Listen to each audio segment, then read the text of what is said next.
Oi gente, bom dia! Hoje eu estou aqui para começar mais um vlog aqui neste canal, nosso vlog crime, sobre o livro Cruel. Esse livro, ele é lindíssimo.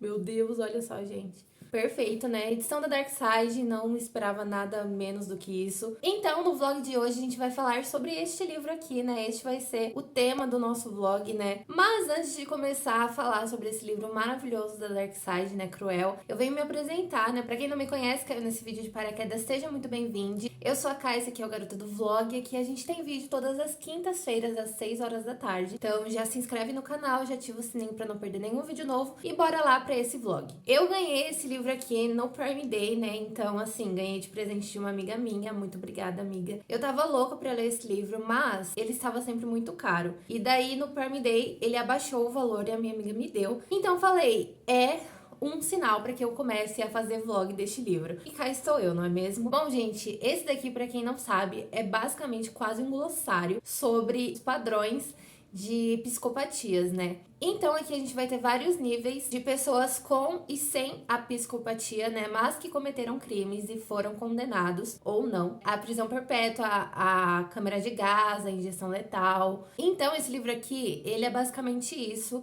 Ele é gigantesco, tá? Ele tem 700 e poucas páginas. Muitas das últimas páginas desse livro são notas, né? E também a gente tem um índice remissivo, né, que basicamente consiste em apólices e estudos de coisas, né, cidades e tudo mais. Então, é basicamente bibliografias, né, e basicamente é isso. Então, se a gente tirar basicamente essas partes do livro, ele dá um total de 555 páginas. Então, ainda assim, é um livro grande, né? Mas aqui a gente vai ter toda uma explicação sobre esses altos níveis de psicopatia ou não.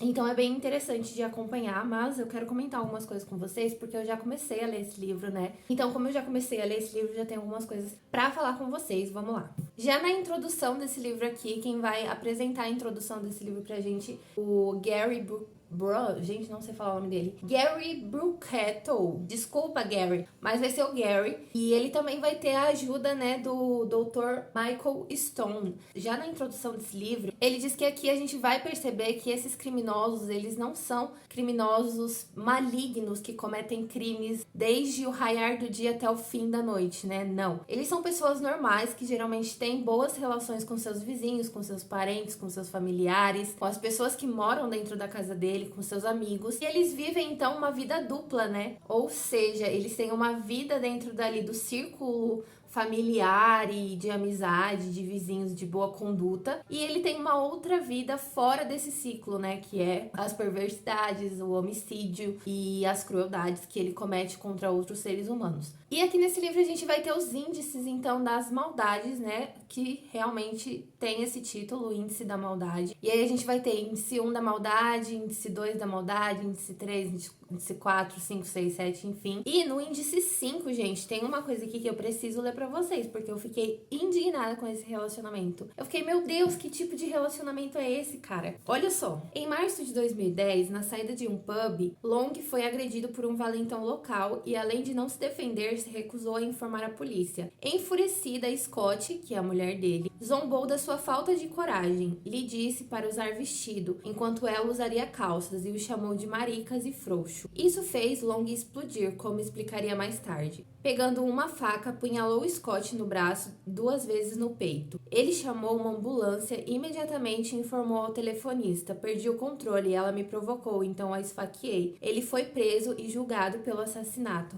Ou seja, aqui é um índice bem mais baixo, né, do índice da maldade, porque ele não tem grau nenhum de psicopatia. Foi um crime ali que o cara cometeu no impulso, né, porque ele estava sendo provocado e ele perdeu o controle. Então aqui a gente não vê o índice da psicopatia. No caso, o Long, né, que foi quem cometeu o crime contra a Scott, a esposa dele, não tinha grau nenhum de psicopatia. E tem um caso aqui no índice 6, né, que é bem seguido desses 5 que eu acabei de ler, que é do Westbrook. Gente, eu fiquei chocada com esse caso, porque basicamente a mulher terminou com ele, né? Terminou o relacionamento com ele. E ele ficou tipo, meu Deus, como assim? Você não pode terminar comigo. Mas daí a mulher chamou ele pra uma festa e ele sentiu que aquela seria uma forma de reconciliação com a mulher, sabe? E nesse local dessa festa, tinha vários amigos dessa mulher, acho que uns 3 homens e 2 mulheres. E ela manteve relações sexuais com os outros caras que estavam na festa, basicamente assim, na frente do ex-marido, sabe? Tipo, e o cara perdeu totalmente o controle. E eu não vou julgar esse cara porque eu achei muito desrespeitoso da parte dela fazer isso, por mais que eles não estivessem mais juntos. Mas, obviamente, que nada justifica o assassinato e o homicídio, né? Enfim. E aí, nesse caso do Westbrook, um psicólogo diz a seguinte coisa. Um psicólogo da defesa declarou que o acusado havia ultrapassado o limite do suportável no momento dos assassinatos. Foi revelado que pouco tempo antes do crime, ele descobrira que sua filha de 9 anos de um relacionamento anterior havia sofrido abuso sexual. E aí eu fico pensando como é que não tava a cabeça desse homem quando ele decidiu ali no impulso, no calor do momento, cometer vários assassinatos de várias pessoas que estavam dentro daquela festa, sabe? Mas assim, ele foi executado pelo crime por injeção letal em 2016. Então assim, gente, esse caso aqui, o cara também não tinha nenhum grau de psicopatia e ainda assim ele foi executado, né? E aí, gente, quando a gente chega aqui na terceira categoria, porque esse livro ele tem várias categorias, né, sobre esse índice da maldade. E aí, quando a gente chega aqui na terceira categoria, já tem um aviso gigantesco que eu marquei bem aqui, ó, aqui, sobre o Gary falando que assim, ó, calma, tá? Se você tá achando que tudo isso aqui é ruim, espera que piora. E aí ele diz a seguinte coisa: em vez disso, o restante do índice é povoado por indivíduos metódicos impulsionados por objetivos egóicos e pessoais, que serão discutidos de forma individual. Desejo de eliminar aqueles que representam obstáculos à conquista de um amor ao poder ou à liberdade. Desejo de roubar bens dos outros, de usar alguma fórmula de estímulo perverso apenas para acabar com o tédio, de satisfazer desejos sexuais pervertidos, intimidar ou subjugar, e de torturar com sadismo de formas inimagináveis ao indivíduo comum. Ou seja, a partir da terceira categoria, a gente já tem pessoas com um certo nível de psicopatia, sabe? Que a gente já tem aqui algumas características psicopatas dentro dos casos e dentre esses indivíduos que cometeram tais crimes. Tipo assim, você já vai esperando pior, sabe? E é muito legal que aqui dentro dessa terceira categoria, eu descobri uma coisa que eu não sabia, que basicamente existe psicopatia primária e secundária. Pra mim, só existia uma psicopatia, né? Não existia essa coisa de primária e secundária. E aí ele define isso aqui pra gente. Porém, conforme discutiremos mais adiante, às vezes é feita uma distinção entre psicopatia primária, cujos traços da falta de empatia e medo são determinados geneticamente, e psicopatia secundária, na qual os indivíduos são tão humilhados, traumatizados e sofrem tantos maus tratos durante o crescimento, que desenvolvem sentimentos irrestritos de ódio por outras pessoas e demonstram traços e comportamentos equivalentes aos da psicopatia primária. Porém, em contrapartida, a psicopatia secundária pode envolver mais remorso e menos audácia do que o tipo primário. Ou seja, a gente tem 2 tipos de psicopatia. E nesse livro aqui, ele deixa muito claro que esses níveis, né, esses índices da maldade que ele define aqui dentro desse livro, não necessariamente vão depender de como o crime foi cometido, né? Quão cruel foi aquele crime, mas sim as motivações para que ele tenha sido tão cruel e tão horroroso como ele pode ter sido, sabe? E aí ele deixa bem claro, porque ele fala que tudo depende dos motivos do assassino, sabe? Não é sobre o crime em si, é sobre os motivos que levaram ele a cometer aquele crime. Então fica aí essa questão, né, pra quem vai ler esse livro vai falar, nossa, mas esse crime foi horrível, como assim que ele tá nesse índice aqui tão baixo se o crime foi tão horrendo? Porque não é como o crime foi cometido e o jeito que o crime foi cometido, mas sim as motivações que fizeram o indivíduo cometer aquele crime, sabe? E aqui a gente já chegando no índice da maldade número 15, que é sobre assassinos frios e psicopatas que cometem massacres. Tem uma coisa que eu achei muito interessante que eu gostaria de ler pra vocês entenderem sobre o que eu tô falando. Demonstra um desdém universal pela humanidade e pela sociedade, com sentimentos de raiva em relação àqueles que os machucaram e amargura em relação àqueles que têm uma vida melhor. Em resumo, como ninguém se importou com eles, eles não se importam com ninguém. Basicamente, eu diria que é um remorso também, né? Sobre coisas que eles sofreram e que outras pessoas não sofreram. E por isso ele tem raiva das outras pessoas que não passaram pelas mesmas coisas que eles passaram. E daí eles saem matando todo mundo, atirando em todo mundo, né? Fazendo aquele massacre horrível que a gente já conhece, tanto em escolas como massacres em lanchonetes, que já teve muitos massacres, principalmente lá nos Estados Unidos. É bizarro que alguém possa cometer um crime por ser excluído ou porque certas pessoas não sofreram e não passaram pelas mesmas coisas que eles passaram e sofreram, sabe? E aqui a gente também tem uma informação muito interessante, gente, sobre os assassinos em série, né? Fala que 93% dos assassinos em série identificados no mundo todo, 91% atuam nos Estados Unidos. E logo abaixo tem aqui uma pesquisa, gente, que fala que em termos de assassinato mais comum, a análise de 10.495 vítimas de assassinatos em série nos Estados Unidos indica que a maioria foi morta por tiros, ou seja, 44% das vítimas de assassinatos em séries aconteceram com tiro. E daí entra a questão, então, da facilidade que os americanos têm em adquirir armas. Também das armas serem legalizadas por lá, né? E por isso a facilidade deles conseguirem adquirir armas com tanta normalidade, sabe? Então, esse estudo aqui me fez questionar essa parte dos Estados Unidos, sabe? Porque a gente sabe que lá é muito fácil qualquer um adquirir arma. Então, fica aí o questionamento, né? Se talvez eles não tivessem essas armas legalizadas, talvez os crimes diminuíssem, não sei. Pode ser que não, mas pode ser que sim também. E a última coisa que eu quero comentar com vocês, né? Porque eu já falei pra caramba aqui nesse início de vlog. Mas é uma coisa que fala sobre os assassinos em série, né? Que diz a seguinte coisa. O SKD, que é uma organização ali dos Estados Unidos, nos revela que 73% dos assassinos em série foram abusados na infância, de modo psicológico, 49%, físico, 49%, ou sexual, 27%. Sabe-se que negligência e abuso são fatores que aumentam a probabilidade de violência no futuro. Então, assim, obviamente que nada justifica um homicídio, mas esse daqui é um fato que a gente precisa colocar na balança, né? Talvez, se esses assassinos em série não tivessem sofrido abuso psicológico, abuso físico e abuso sexual, talvez eles não tivessem optado pela violência no futuro, né? A gente tem esse ponto aqui que a gente precisa pontuar, de fato, mas obviamente que nada justifica o homicídio e o assassinato, né, gente? Mas ele é um livro que você precisa ler com calma, né? Até porque ele tem muitas informações, é realmente um livro para estudo. Então é um livro que você precisa ter calma para absorver todas as informações que ele tá te trazendo, né? Todos os estudos que ele tá te trazendo, todas as pesquisas que ele tá te trazendo. É isso, gente. Tô gostando muito de ler, vou continuar a minha leitura. Eu já estou na página 179. Tô gostando bastante desse livro. Quando eu avançar bem mais, assim, no livro, eu volto pra comentar com vocês sobre novas coisas que me fizeram refletir, que me fizeram pensar, que me chocaram, porque provavelmente vai ter. E é isso, tá?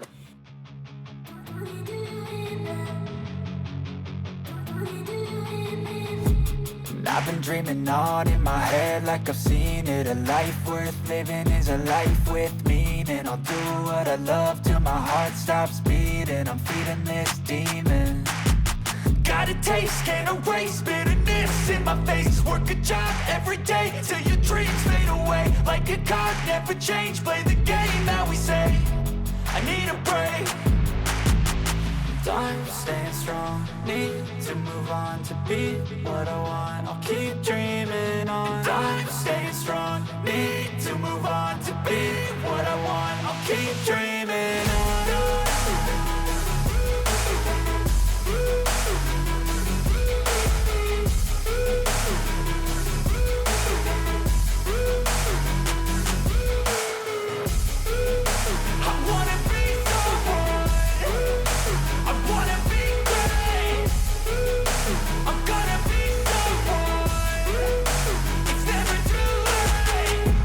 face on when I chase like that. Yeah, I play so strong with a knife in the back. I'ma swing home run like a baseball bat. Gonna see me rise if you hate on that. I don't play both sides, doing me no cap. I'ma ride or die for my dreams on tap. I'ma fly real high, you ain't see me slack. No, it's not how you fall, it's how you get right back up. That's how you get tough. Calluses on my hands so rough, yeah, I call your bluff. I'm not the one, mess with me, come out with none. Cause I'm so done.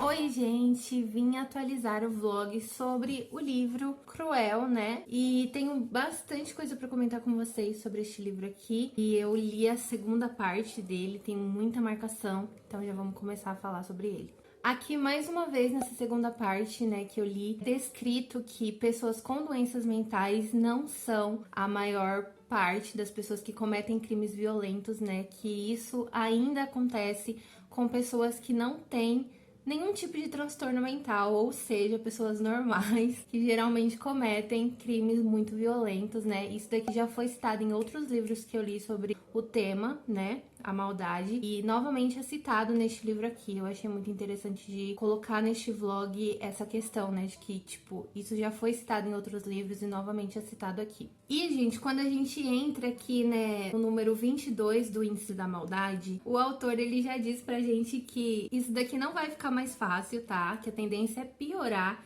Inclusive, ele coloca no rodapé do livro a seguinte coisa: o padrão 22, ao contrário dos demais, não possui um texto inicial para defini-lo, pois trata-se do padrão final do índice da maldade. Ele, então, comporta a mais pura, fria, sádica e cruel representação da maldade já documentada entre os seres humanos. Ou seja, só vai piorar daqui pra frente. Já chegando aqui na página 283, né, que é quase basicamente na metade do livro, né? A gente tem aqui uma informação sobre a desumanização da sociedade na pós-era de 1965. Parece que os crimes que aconteceram depois de 1960, eles só ficaram piores, eles só tendem a ser mais cruéis, a ser mais sádicos. Inclusive, tem uma coisa que eu queria ler pra vocês nessa parte aqui, ó. O que testemunhamos nos últimos 50 anos é a desumanização da sociedade, uma proporção maior de crimes que exibem extrema insensibilidade, maior desrespeito pelos sentimentos humanos comuns, maior crueldade e uma maior propensão a saborear essa crueldade.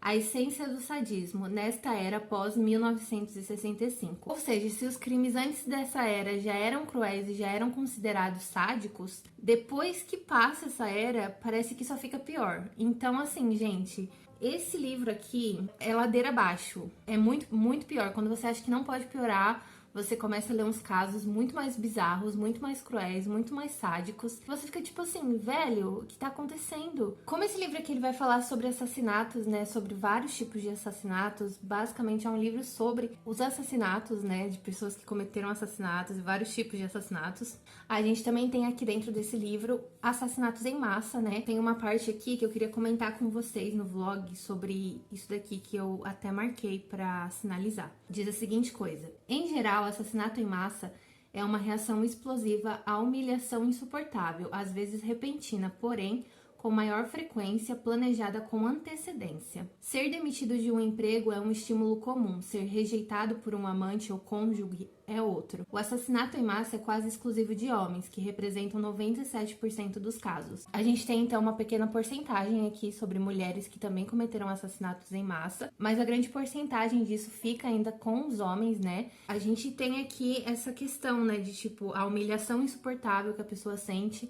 e por isso ela quer jogar pra fora e atacar quem tiver por perto. E aí, gente, aqui ainda nessa parte sobre assassinatos em massa, a gente tem uma informação aqui que eu nunca imaginaria, tá? Nunca, nunca, nunca na minha vida eu imaginaria essa informação, porque eu não fazia ideia. Inclusive, vou ler pra vocês. Adotados correm maior risco de maus tratos.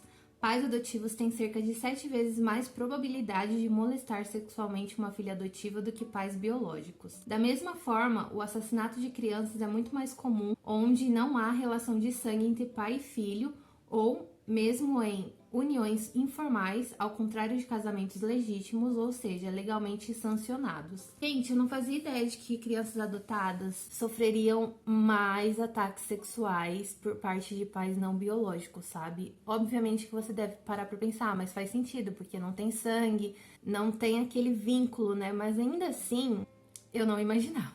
E nessa parte aqui do livro, ele cita o caso do goleiro Bruno, né, que aconteceu aqui no Brasil, da Elise Samúdio. E eu acho esse caso super nojento, sério. Então, eu não imaginaria que ele ia citar esse caso do Bruno, né, do goleiro Bruno. Mas ele cita, eu fiquei bem surpresa quando ele citou esse caso, porque realmente foi um caso que chocou o mundo, né, não só o Brasil, mas chocou o mundo. Ou seja, é um caso que está neste livro aqui, de um estudo super, que eu acho que vai ser um livro de referência mais pra frente, com certeza se já não é, né? E aqui, gente, o autor fala uma coisa que eu super concordo com ele, que é sobre a cultura dos Estados Unidos, né? A gente vê aqui nesse livro que nos Estados Unidos acontecem mais assassinatos, acontecem mais casos de violência. Então a gente para pra pensar se não é uma coisa cultural ali deles, sabe? Essa violência toda, esse acesso que eles têm muito fácil a armas. Inclusive em massacres escolares eles têm muito fácil acesso às armas. E aqui ele fala a seguinte coisa, ó. Suspeito que o excesso de assassinatos em série nos Estados Unidos é, em grande parte, um fenômeno cultural que pode ter alguma relevância nos poucos países que têm números quantificáveis desses assassinatos. Eu também concordo que deve ter alguma relação com a cultura dos Estados Unidos, porque quando você começa a ler esse livro aqui, você realmente percebe que é muito crime, é muita coisa. E é muita coisa bizarra que acontece só nos Estados Unidos, sabe? Não que, tipo assim, só acontece lá. Mas a maioria dos casos estão lá. Então a gente acaba começando a acreditar que pode ter uma coisa cultural ali por trás de tanto assassinato, sabe? E daí aqui a gente chega numa parte que ele tá falando sobre stalkers. E, gente, eu tenho muito medo de pessoas stalkers, porque eu acho que é um dos crimes mais bizarros que você pode viver, sabe? Não que eu já tenha vivido qualquer tipo de stalker, mas eu fico me colocando no lugar das pessoas e eu fico, gente, você imagina o desespero de uma pessoa tá perseguindo você o tempo inteiro, você não ter paz na sua vida porque tem alguém perseguindo você o tempo inteiro, 24 horas por dia. E aqui ele fala, né, sobre essas pessoas stalkers, sobre esses criminosos. E ele diz a seguinte coisa: stalkers são geralmente solitários e não têm amigos. Não se deixam abalar por indiferença dos seus objetos de amor e são quase delirantes na crença de que suas buscas um dia serão coroadas com sucesso. Ou seja, eles realmente acreditam que um dia as pessoas vão amar eles, sabe? Tipo assim, eu estou perseguindo você e eu realmente acredito que um dia essa perseguição vai dar certo e você vai me aceitar e você vai me amar e a gente vai viver felizes para sempre. Então, na cabeça deles, isso realmente vai acontecer. E é muito bizarro, porque foge da realidade, sabe? Você não tá mais aqui, você tá em outra realidade. Stalkers são pessoas que meu Deus do céu, me dão muito medo, sério. E uma última coisa que eu queria comentar nesse segundo take já, né? Sobre massacres escolares, porque aqui a gente vai também ter esse tipo de assunto, né? Já que são assassinatos em massa. E a gente vai falar sobre massacres escolares e mais uma vez Columbine é citado nesse livro, porque eu acho que Columbine teve um efeito gigantesco de forma muito negativa para pessoas que não estão bem mentalmente, que sofrem também de algum distúrbio, de algum transtorno de personalidade e tudo mais. Então, mais uma vez ele é citado aqui, ó, já na parte que eles estão falando sobre massacres escolares, porque a gente tem uma parte nesse livro aqui que é toda determinada para esse assunto, sabe? Para esse tipo de assunto. Então a gente vai ver muitos massacres escolares que aconteceram que a gente nem conhecia, que a gente nem fazia ideia. Columbine é citada, né? Porque Columbine foi, infelizmente, inspirado em outros casos de massacres escolares, né?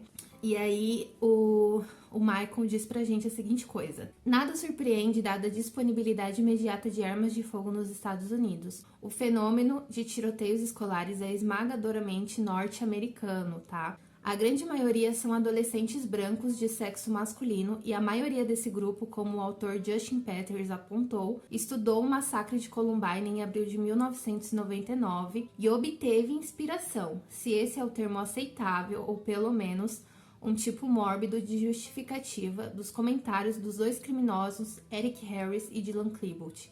Aqui, mais uma vez, a gente percebe que a gente tem, infelizmente, né, essa inspiração para que outros adolescentes cometessem massacres escolares e, né, acabassem ou em suicídio ou em prisão. Mas, gente, é bizarro porque você perceber que 2 adolescentes fizeram coisas horríveis e ainda assim são dados como Martin, né? Como se fossem uma grande inspiração para outros adolescentes cometerem outros atos horríveis. Enfim, tô gostando muito de fazer a leitura desse livro. Confesso que é uma leitura bem pesada, então às vezes eu tenho que parar um pouco, respirar. Às vezes eu sinto que eu tô lendo esse livro e começa a me dar uma dor de cabeça e eu não sei se a dor de cabeça é porque eu estou lendo sobre temas muito pesados durante muito tempo ou se é uma dor de cabeça porque eu estou cansada. Então, quando começa essa dorzinha de cabeça, eu já paro, largo o livro, dou uma respirada, vou tomar um chazinho, vou ler outra coisa mais leve, porque é realmente um livro pesado que vai abordar temas pesados, ele vai falar sobre a maldade humana, então é um livro que você tem que ler com certo cuidado, eu confesso. Não indicaria esse livro para todas as pessoas, não acho que todas as pessoas estão sujeitas a lerem esse livro de forma responsável. Não indicaria esse livro para todo mundo. Acho que você tem que ter um pouquinho de estômago para ler esse livro, né? Senão você vai ter pesadelo à noite, você vai ficar martelando coisas na sua cabeça, vai te fazer mal. Eu acho que pessoas que gostam de true crime, de livros sobre crimes reais, vão gostar desse livro, mas ainda assim essas mesmas pessoas precisam ler com responsabilidade, precisam ler com calma, até porque é um livro que vai ter muito conteúdo, muita informação, então você tem que absorver tudo aquilo ali de forma, né, que entre na sua cabeça, não apenas você está lendo por ler. Então, basicamente é isso, mas estou gostando muito de fazer a leitura desse livro e em breve eu venho comentar o final, né, do livro, quando eu terminar ele com vocês.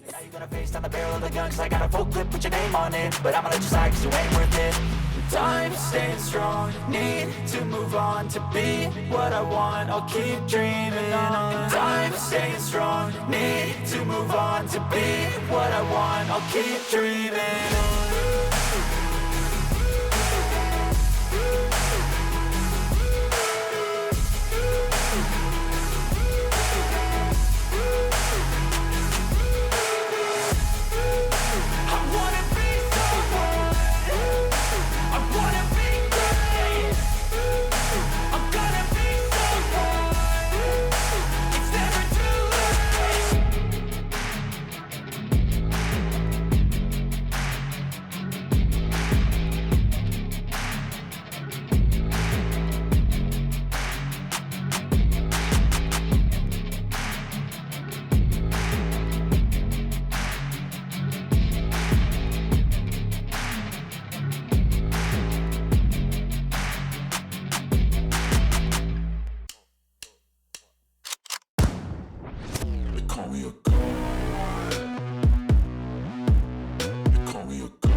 I'm about to go off like a weapon. Fuel to the top, got a filled up engine. In my thoughts, obsession. I will not stop, no, I'm never second guessing. I got a God complex. Haters love to hate, but I never feel pressed. Got a lot on my plate, but I never get stressed. I'll take all the pressure like I'm acing this test. Oh!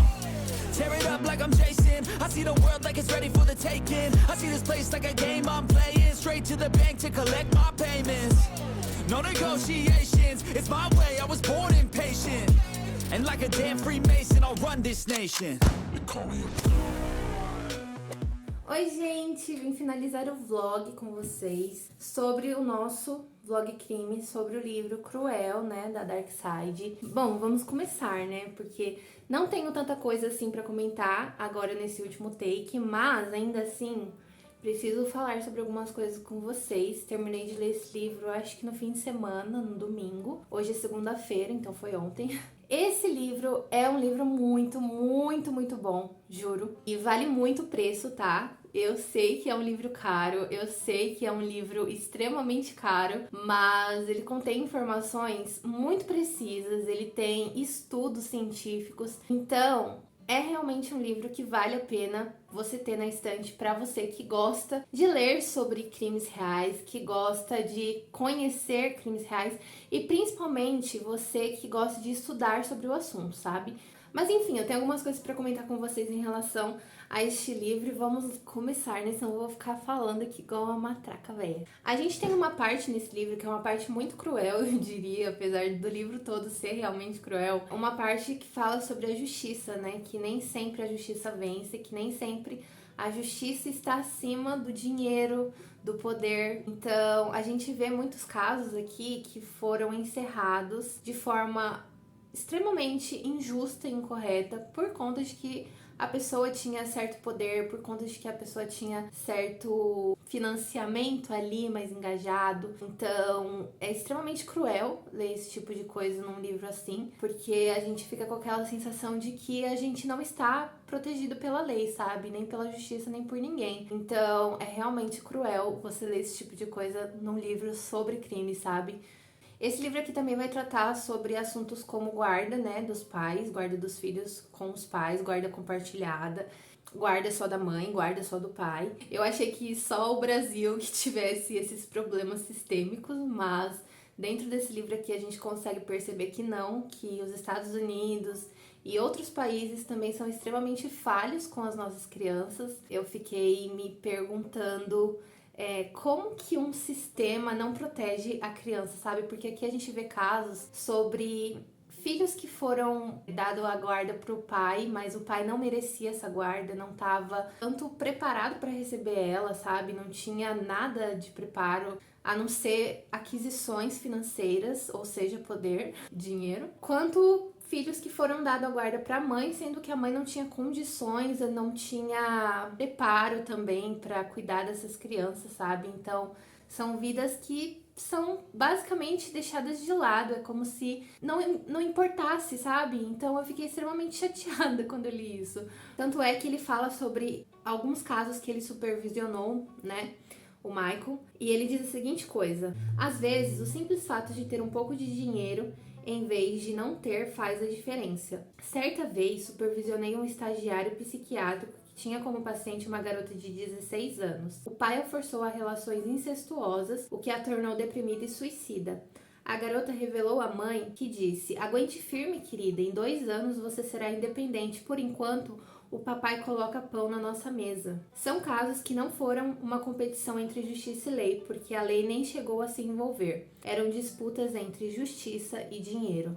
Então, gente, pensa, quando eu li isso aqui, eu fiquei extremamente chateada, eu fiquei extremamente em choque, porque você percebe que realmente o dinheiro ele faz toda a diferença em qualquer parte da sua vida. Então, não adianta você falar, ai, dinheiro não traz felicidade, dinheiro não traz amor, dinheiro não traz isso, dinheiro não traz aquilo. Eu acho que a única coisa que dinheiro não compra é saúde. De resto, assim, se você for parar pra pensar, dinheiro compra amor, dinheiro compra felicidade, dinheiro compra pessoas, dinheiro compra tudo o que você quiser, sabe? Então não adianta a gente chegar aqui, ser hipócrita e falar, ai não, o amor é mais importante. Porque sim, gente, o amor é importante, mas o dinheiro, ele tá atrelado a tudo. Você percebe aqui, lendo isso, que a mãe comprou o silêncio, teve que comprar o silêncio da filha por causa de dinheiro, sabe? Porque sem o pai ela não tinha como proteger a filha, nem proteger, né? Porque ela nem protegeu a filha. Ela basicamente deu a filha pro pai e falou, ai, faz o que quiser com ela. Mas, tipo, ela não tinha como manter a casa e manter a filha e dar uma vida digna, sabe? Então, é muito cruel ler isso, assim como o nome desse livro. E mais pra frente nesse livro a gente ainda vai ter a questão de julgamentos, né? Como a saúde mental ela não é levada a sério nos tribunais, ainda pelo menos. E então, assim, de certa forma ela até é levada em consideração, mas ela não é levada a sério. Ou seja, eles fazem ali uma análise psiquiátrica, psicólogo, blá blá blá, mas no final das contas, nada disso importa, sabe? Porque eles não levam a sério. Mais uma vez, isso é citado nesses livros, né, de crimes reais. Não é a primeira vez que eu vejo estudiosos falando sobre esse fato. Novamente, foi falado nesse livro aqui, né? Eu fico em choque, assim, porque, gente, se a sua cabeça aqui, ó, não tá bem, o seu corpo todo não tá bem. Conforme você vai se deteriorando mentalmente, o seu corpo reage, as suas emoções reagem. E isso basicamente faz com que pessoas cometam crimes violentos, né? Quando elas não estão bem mentalmente, principalmente, elas cometem, apesar de já ter também citado aqui que pessoas com transtornos mentais não são a grande maioria das pessoas que cometem crimes violentos, mas a chance de você cometer um crime no impulso porque você não tá bem mentalmente é muito grande. Eu acho que as pessoas deveriam levar isso mais em consideração, principalmente em julgamento, sabe? Porque eu acho que tá todo mundo mal, né? Mentalmente, assim, de alguma forma ou de outra. E aqui também vai falar sobre a questão das mulheres, né? De como o fato de terem sido dados para as mulheres anticoncepcionais, várias oportunidades de trabalho, tiraram muitas mulheres de homens abusivos, né? Inclusive, eu queria ler para vocês porque ele diz a seguinte coisa: mais oportunidades de trabalho e tem direito ao aborto e acesso a métodos anticoncepcionais. Isso costuma diminuir o poder de certos homens controladores e abusivos, principalmente da classe operária, sobre as companheiras.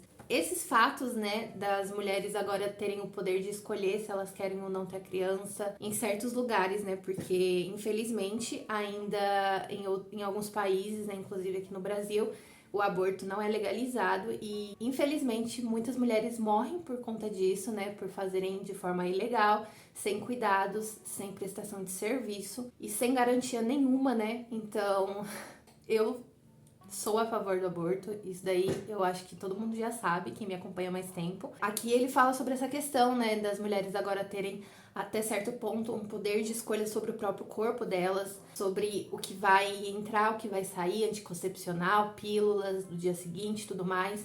Então, querendo ou não, as mulheres têm um pouco mais de autonomia, né, de certa forma, sobre questões relacionadas ao próprio corpo dela. E a última coisa que eu queria comentar com vocês é em relação a gente acreditar, né, que essas pessoas são seres monstruosos, malignos e seres abomináveis. Mas, na verdade, na maior parte do tempo, essas pessoas são pessoas como nós, né, como eu, como você, e que vivem aí à solta. Às vezes a gente nem sabe que elas fazem coisas horríveis, mas elas fazem, elas vivem uma vida dupla, né? E a gente não faz a menor ideia. Então, ele até diz isso aqui na análise final do livro, a seguinte coisa: por mais que nos agrade acreditar que as pessoas que cometem esses crimes são abominações monstruosas e aleatórias da natureza, a verdade é que compartilham do nosso DNA e se comportam e se parecem conosco na maior parte do tempo. Seres humanos, né, gente? A raça humana, ela precisa ser estudada, porque tem coisas que realmente, assim, me chocam. E esse livro aqui, muita coisa me chocou. Eu peguei muita informação que eu não fazia ideia de que existia, de que acontecia. E eu fiquei muito em choque em várias partes ao longo dessa leitura. Mas é um livro extremamente rico, tá? De detalhes, de informações, de pesquisas, de processos. Então, eu super recomendo para vocês que gostam desses assuntos, né? Que gostam de estudar sobre isso. Para quem não gosta, eu acho que seria um livro bem mais denso de ser lido, mas ainda assim é um livro que eu recomendo. Não recomendo esse livro pra todo mundo, tá? Não vou falar que, olha, maravilhoso, leia, todo mundo merece ler, todo mundo tem que ler esse livro. Vou falar isso porque não acho que é assim que acontece. Esse livro, ele tem cenas extremamente sórdidas e extremamente pesadas, então não é um livro para todo mundo, não é um livro que todo mundo vai achar maneiro e não acho que é um livro todo leitor deva ler, tá? Tem certas pessoas que eu acho que não iam gostar desse livro, principalmente por ele ter essa carga mais pesada, né? Esse tom mais denso, esse tom mais sádico, eu diria. Para quem gosta desses tipos de livros, sobre crimes reais, sobre estudos sobre a mente humana, eu acho que vale muito a pena dar uma chance.